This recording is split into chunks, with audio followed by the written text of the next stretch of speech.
Hello everyone, welcome back to Elite English Club. आज हम class 10th की poem 2 First Flight book से discuss करेंगे, जिसका नाम है Fire and ice.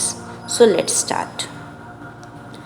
Robert Frost, who is a poet of this poem, he was an American poet. वो एक अमेरिकन पोएट थे जिनका जन्म सैन फ्रांसिस्को में 26 मार्च 1874 में हुआ था। His father belonged to a New England and mother was a Scottish immigrant from Edinburgh. उनकी माँ स्कॉटिश इमिग्रेंट थी और उनके पिता न्यू इंग्लैंड से बिलोंग करते थे। By 1920s, he was the most celebrated poet in America. America में 1920s तक फ्रॉस्ट एक जाने माने कवि बन चुके थे। उनके कई पोइटिकल वर्क जो कि काफ़ी फेमस और सम्मानीय हैं, जिनमें से कुछ इस प्रकार हैं: A Boy's Will, North of Boston, New Hampshire, A Further Range, Steeple Bush and In the Clearing. Dust of Snow भी पोयम इन्हीं की है और जो कि न्यू हैम्पशायर कलेक्शन से है, जिसकी पब्लिकेशन 1923 में हुआ। This collection gave him the Pulitzer Prize और इस कलेक्शन से उन्हें पुलिट्ज़र प्राइज़ भी मिला। Now we will see overview before knowing the summary of the poem. Robert Frost's poem Fire and Ice expresses the profound idea that the world would end in either of two ways. Robert Frost का मानना था कि इस poem में कि संसार का अंत दो तरीकों से होगा, आइदर बाय आइस और फायर, या तो आइस से होगा या फिर फायर से। Both the components are compared with self destructing human emotions, hatred and desire. दोनों ही कंपोनेंट जो हैं वो आपस में सेल्फ डिस्ट्रक्टिंग ह्यूमन इमोशंस हैं, जो कि हेट्रेड और डिज़ायर है। The poem very artistically underpins the philosophy that we let our emotions rule us, and if we don't control them, they will surely destroy everything around us. Poet का यह मानना है कि यदि इंसान बड़ी ही चपलता से, बड़ी ही तरीके से अगर अपने इमोशंस पर रूल नहीं करता और रूल्स इमोशंस द्वारा उन पर होता है, तो श्योरली संसार का अंत हो जाएगा एक दिन। Similarly, he thinks fire and ice both are just as competent in bringing the world to a catastrophic end. तो पोएट का मानना है, उनका ये विचार है कि फायर और आइस एक दूसरे के ऐसे कॉम्पिटेंट कंपोनेंट्स हैं जो कि संसार को एक बहुत ही विनाशकारी कगार पर ला सकते हैं। Now we will see the summary. Poet is very much sure of destruction of humanity on someday.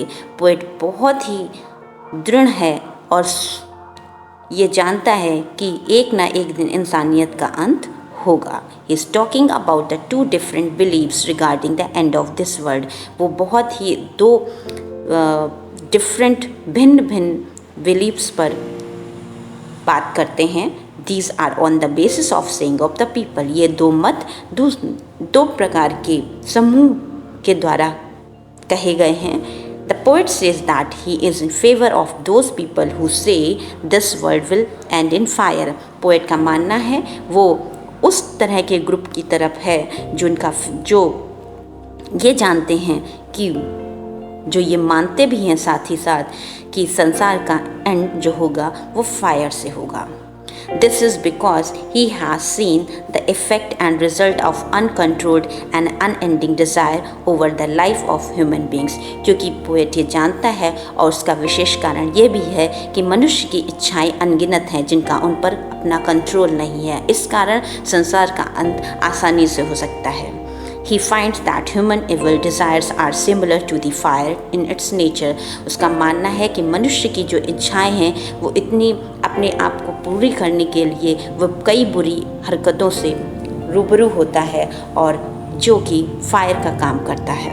So this fire may become a big reason to destroy humankind. और यही आग जो मनुष्य को अपनी इच्छाओं को पूर्ण करने के लिए होती है, ये संसार को एक दिन समाप्त करने में बहुत ही अहम रोल निभाएगी। On the other hand, the second belief in this regard says that ice is also sufficient for destroying this world.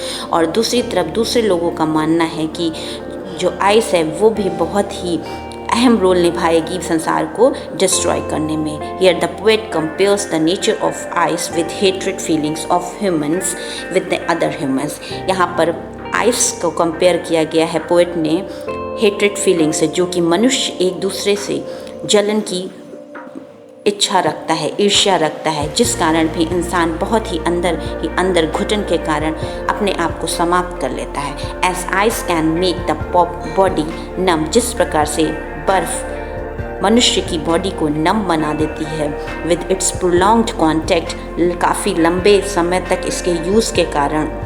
Similarly, hatred can also give the numbness to our mind and thoughts.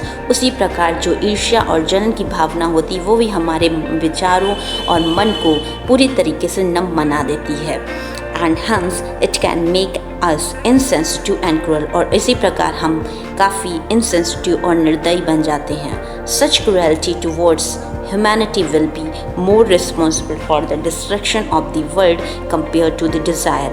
Poet का मानना है कि इस प्रकार की cruelty से जो humanity का अंत होना पूरी तरह से रिस्पॉन्सिबल हो सकता है। The speaker brings us all into the middle of the argument. अब इस प्रकार इन दोनों आर्गुमेंट के बीच स्पीकर हमें खड़ा करता है कि दो डिफरेंट कैटेगरीज के पीपल यहाँ पर हैं। जो एक सोचता है कि that the world will come to a fiery end, कि संसार का बहुत ही भयानक अंत होगा, and the other people who think the world will freeze resulting to the end, और दूसरों का मानना है कि ये वर्ल्ड अपनी हेट्रेड में फ्रीज हो जाएगा।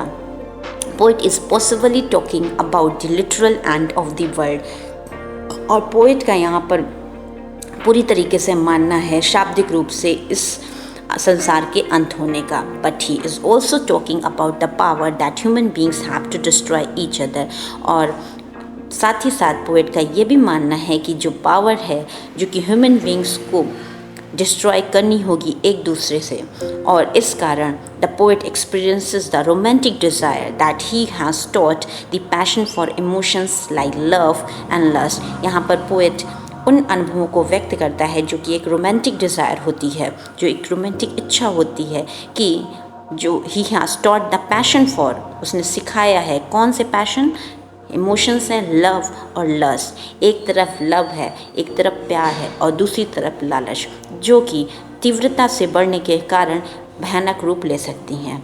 These will probably have the power to turn the earth into a big firewall, और ये जब बहुत ही ज़्यादा तीव्र होती हैं तो ये एक पृथ्वी को फायरवॉल के रूप में तब्दील कर सकती हैं।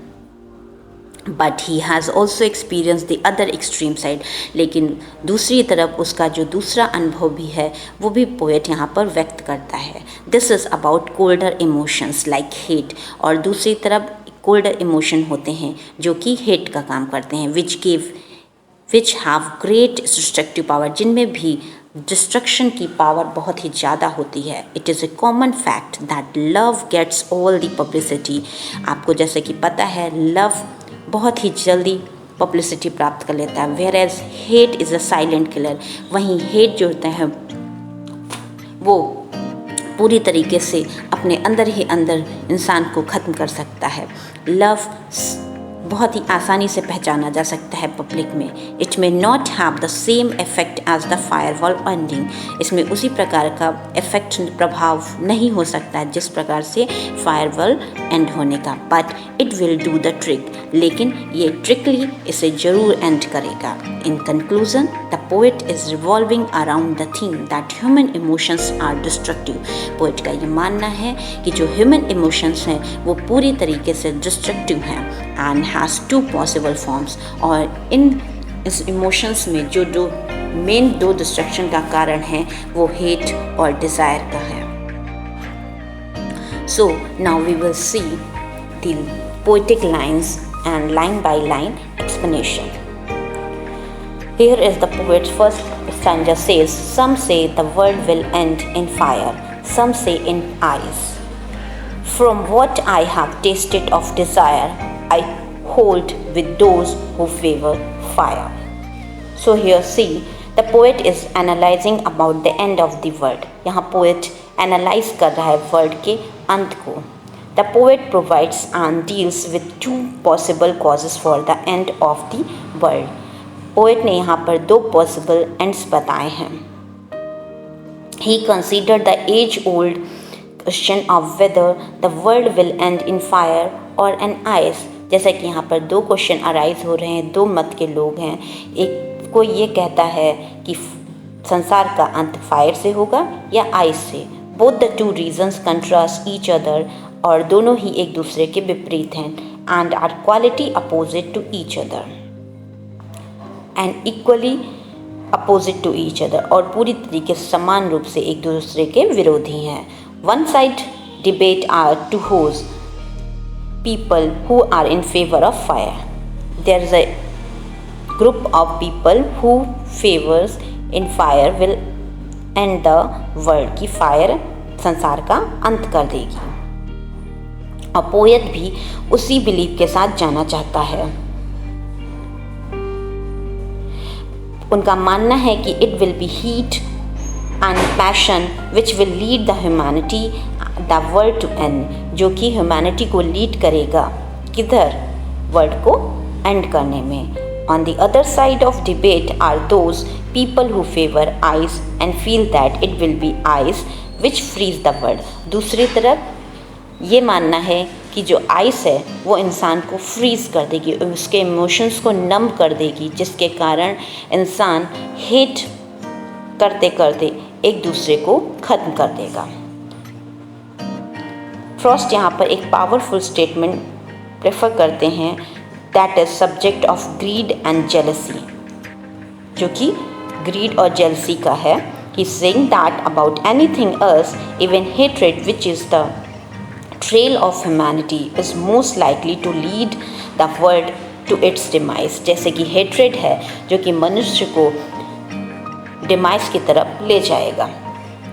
In the second stanza, poet says, but if it had to perish twice, poet का मानना है यदि संसार का अंत दो बार होता है, I think I know enough of hate, कि hate ही पर्याप्त मात्रा में है जिससे संसार का अंत हो सकता है. I think I know enough of hate to say that for destruction ice is also great and would suffice. Frost directs the reader to the shy yet restrained devastating that hate can produce. Hate can occur and linger in people's mind. Hate इंसान के mind में linger on रह सकती है, constant रह सकती है, and it can stay for years. ये दिल में कई सालों तक, कई युगों तक बनी रह सकती है, इवन लाइफ टाइम तक बनी रह सकती है. Hate is presented as having the ability to lead to the destruction of the world if it were to happen for a second time. Poet का मानना है यदि संसार का अंत दोबारा होता है तो ये जरूर से हेट से होगा. and again providing a powerful warning against this human fallacy. और ये सब मेन कारण है ह्यूमन फैलेसी से. फैलेसी मीन्स यहाँ पर मिसअंडरस्टैंडिंग से होगा, कि मिसअंडरस्टैंडिंग के कारण इंसान एक दूसरे से इतना ज़्यादा नफरत करता है कि एक दूसरे को ख़त्म करने के लिए वो कुछ भी कर सकता है. So now we will see the poetic device here. You know, in first stanza, some say the world will end and some say in ice. Here, repetition of initial consonant sound is there, so alliteration will be there. यहाँ पर alliteration का use हुआ है क्योंकि s sound repeat हुआ है.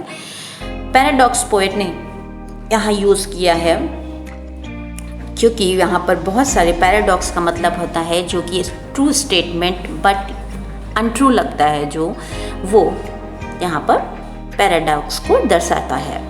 साथ ही साथ पोएट ने सिंबोलिज्म का यूज़ किया है. फायर को डिज़ायर का सिंबोलिक किया है, आइस को इन्होंने हेट सिंबोलाइज किया है. पोएट ने इमेजरी का यूज़ किया है। इमेजरी जो कि एक एन ऑब्जेक्ट की तरह यूज़ होता है पर्सन या सिचुएशन में, जो कि दूसरे मीनिंग को उसके लिटरल मीनिंग से सिग्निफाई करता है। Fire and ice carry deep connotation. Fire elicit the feeling of heat. एक तरफ फायर हीट और लाइट को संबोधित करता है और दूसरी तरफ बर्निंग और पेन को, और जबकि आइस एक तरफ कोल्डनेस को एलिसिट करता है और साथ ही साथ वो इनटॉलरेंस और इनडिफरेंस को भी सिग्निफाई करता है। और राइमिंग स्कीम यहाँ पर है AB AA BC BCB। I hope आपको ये पोएम समझ में आई होगी। So if you have any doubt you can ask. Keep watching and share my videos and subscribe my channel. Thank you.